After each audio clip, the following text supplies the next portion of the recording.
here? No, I'm recording. I'm recording it as well, so we're good. Okay, so I'm at mykw.kw.com. Okay. I go Can you to, show me? I can't see it.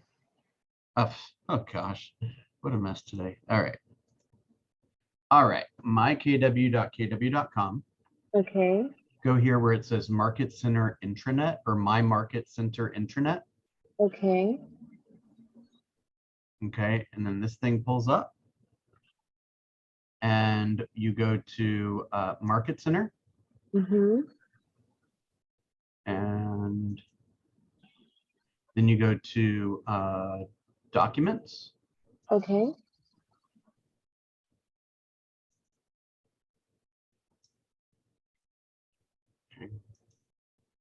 Now the MMO is email. I mean, it's housed here. I'll show you where it's at, but it's emailed every month, so you can get it straight from email.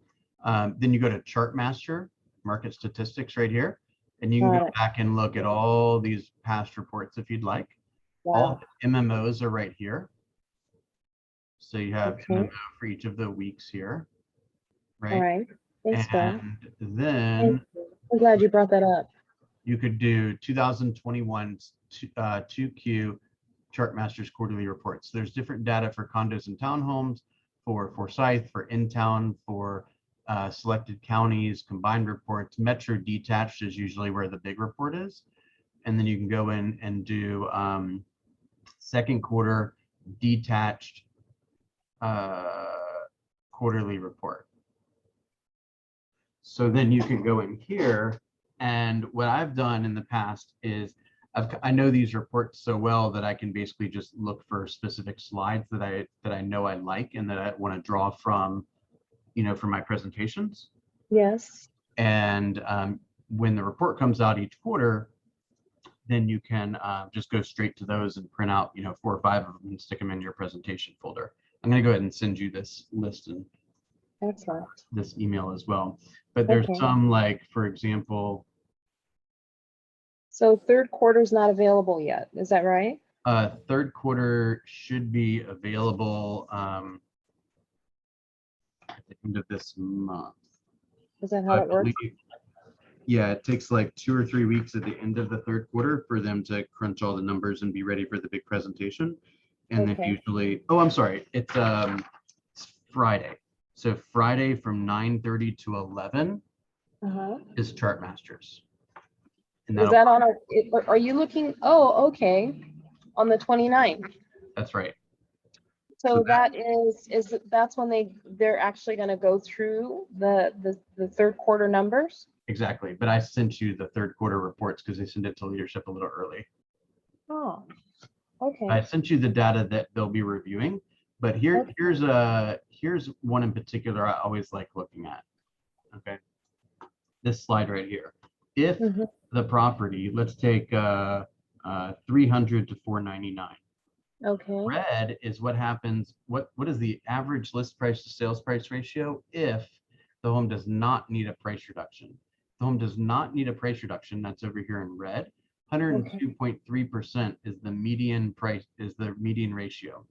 However, if they do need a price reduction, they're only going to get 95.5%. So that's nearly a 7% gap. So Mr. Seller, if I'm understanding you correctly, Mr. Seller, then can you see why it makes sense that we price your home correctly today versus doing a price reduction later? Exactly. And just so we're not, just so there's some hard numbers involved here, let's say you believe that the price should be $475 and I believe the price should be $450. What is 102.3% of 450 versus 95% of 475? Now you want to do the math ahead of time, so you're prepared. But the fact of the matter is you can't undersell a home, right?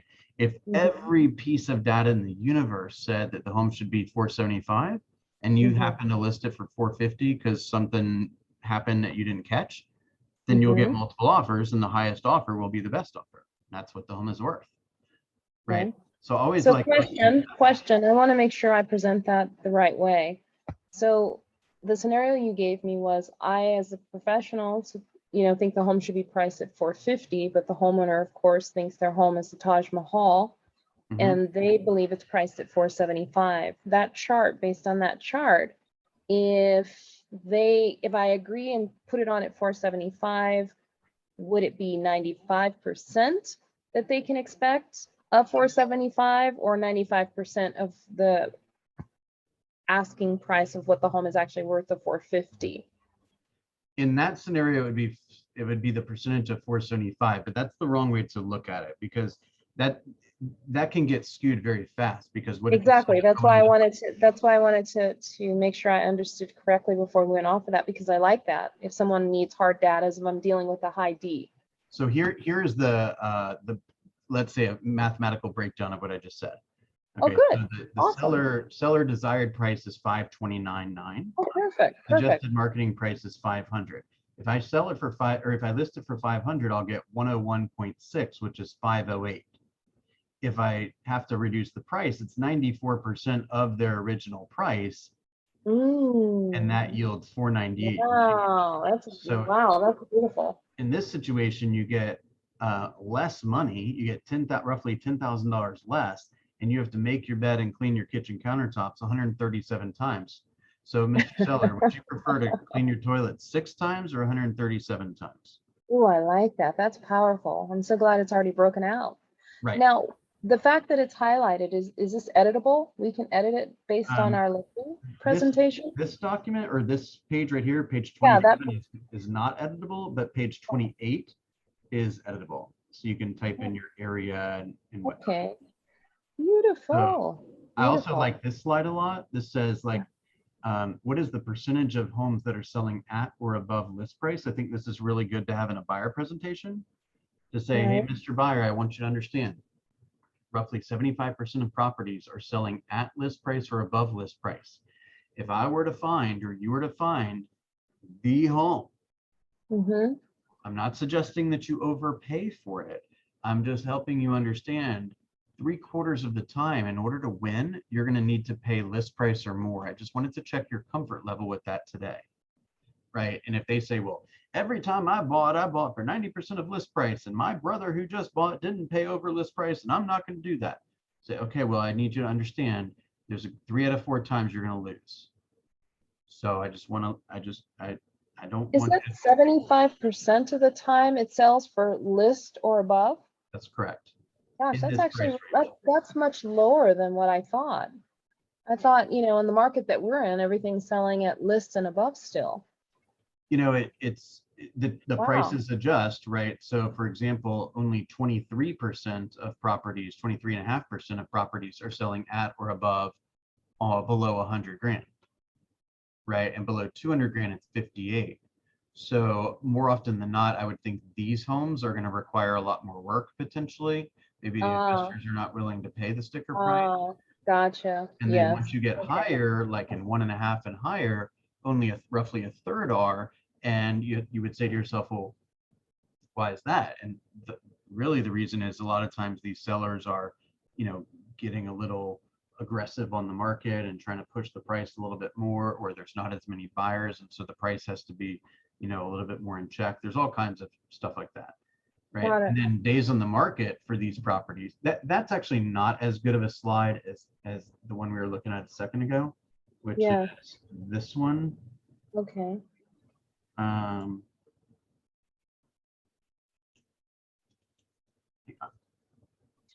Yeah, uh, this is this one actually right a here. really good presentation, because based on what I shared with you, wanting to do video where I can actually have data. So I don't know how to do that. That's what I need to learn how to do. Oh, I need so I'll tell you my generalized feeling on that is yes. that we have a tendency to want to, like, make everything like really polished and, really perfect. And I think what Yes. the consumer likes is just authenticity. So if you were just to put a camera in front of your face and say, hey, the market data just came in and I wanted to share a really cool stat with you guys, right? Okay. It's just more Okay. natural, right? Yeah. You don't I, have to I like that, and keep it simple too.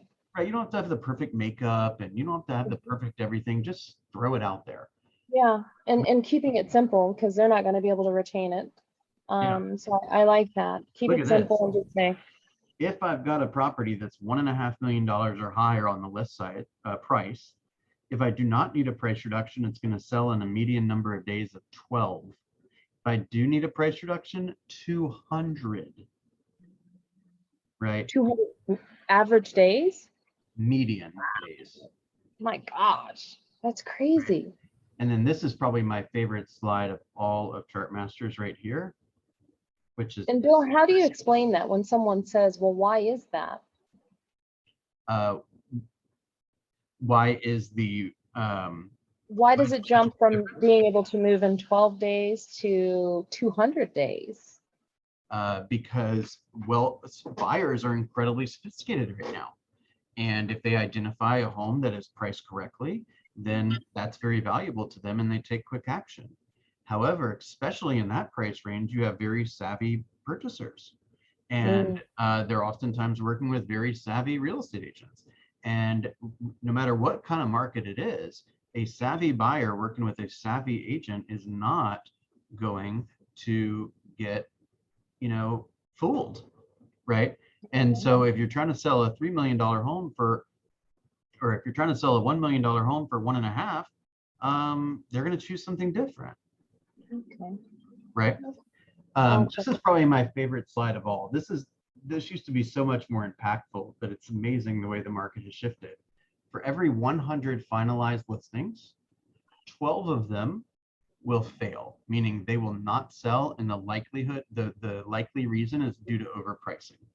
Okay, 88 will sell. Now, out of the 88 that sell, 14% of those, which is 12, will sell after a price reduction.